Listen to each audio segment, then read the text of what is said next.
ஒரு ஊரில் பைரவின்னு ஒரு சின்ன பொண்ணு வாழ்ந்து வந்தா. அவள் ரொம்ப புத்திசாலி, தைரியமானவளாகவும் இருந்தா. ஆனால் அவள் சின்ன சின்ன விஷயத்துக்கெல்லாம் ரொம்ப கோவப்பட ஆரம்பிச்சா. ஒரு நாள் அவள் வீட்டில் பழைய அறையில் விளையாடிட்டு இருக்கும்போது ஒரு தூசி படிந்த பழைய கடிகாரம் அவள் கண்ணில் தென்பட்டுச்சு. அந்த கடிகாரம் சாதாரண கடிகாரம் போல இல்லை. பார்க்குறதுக்கு வித்தியாசமாகவும் ரொம்ப ஆச்சரியமாகவும் அவளுக்கு இருந்துச்சு. அந்த நேரம் பார்த்து திடீர்னு டிக் டிக்னு ஓசை கேட்டுச்சு. அப்போது கடிகாரத்தில் இருக்க ஊசிகள் தானாக சுத்த ஆரம்பிச்சிச்சு.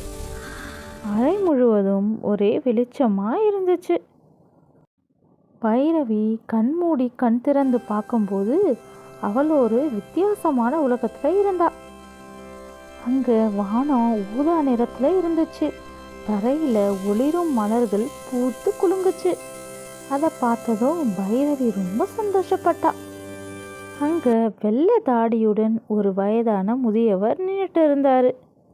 வரவேற்கிறேன் பைரவி, இது மந்திர உலகம் அப்படின்னு அவர் சொன்னார். சரி, நான் எப்படி இங்கே வந்தேன் அப்படின்னு பைரவி கேட்டா. அந்த கடிகாரம் உன்னுடைய மனசை மாற்றுறதுக்காகவே உருவாக்கப்பட்டது அப்படின்னு அந்த பெரியவர் சொன்னார். அந்த உலகத்தில் அவ சந்தித்த முதல் சவால் பேசும் கண்ணாடி. அந்த கண்ணாடி அவளுடைய கோவத்தை காட்டுச்சு. அவ கோவப்பட்ட ஒவ்வொரு முறையும் கண்ணாடி உடைஞ்சிட்டே போச்சு.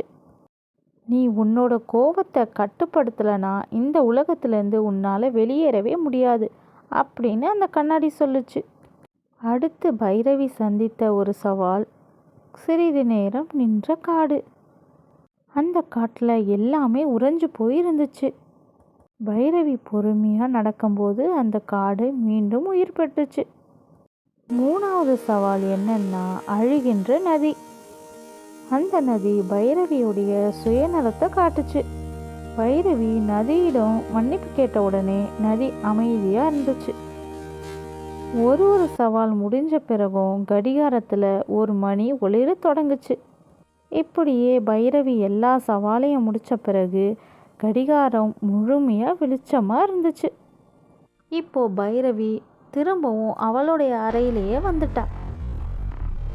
ஆனால் அவளுடைய மனசு இப்போ முழுமையாக மாறி இருந்துச்சு.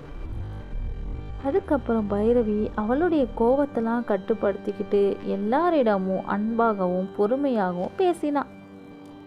அவளோட வாழ்க்கையை மந்திரம் போல இருந்துச்சு. அதுக்கப்புறம் அவள் எல்லாரோடையும் சந்தோஷமாக வாழ்ந்தா.